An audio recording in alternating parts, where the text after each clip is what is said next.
నీ చూపు సరిగ్గా లేకపోతే, నీ డ్రెస్ సరిగ్గా లేకపోతే, నీ నడక ప్రవర్తన మాట తీరి పద్ధతిగా లేకపోతే ఆడుకోవాల్సిన వాళ్ళందరూ ఆడుకుంటారు.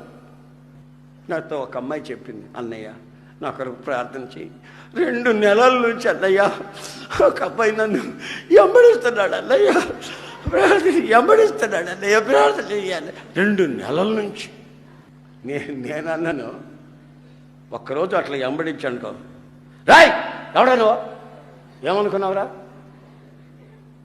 ఎవరు అనుకున్నావు అని ఒక్క మాట అన్నావు అనుకో, ఇక వాడు వస్తాడండి. పరిగెత్తేటప్పుడు చెప్పులు తీసి పరిగెత్తడు, చెప్పులు ఉంటే లేట్ అవుతాయని చెప్పులు అటు తీసి పరిగెత్తడు. ఒక్క మాట అంటే అట్లా ఎందుకంటావు? ఆడొచ్చి నీ పేరు ఏమిటంటే, నా పేరా అన్నావనుకో, నీ పేరు, నీ పుట్టు పూర్వత్రాలు ఇవన్నీ కనుక్కొని అన్ని వ్యవహారాలు తెలుసుకొని నువ్వు ఎక్కడుంటే ఆడకు వచ్చి నిలబడి ఉంటాడు.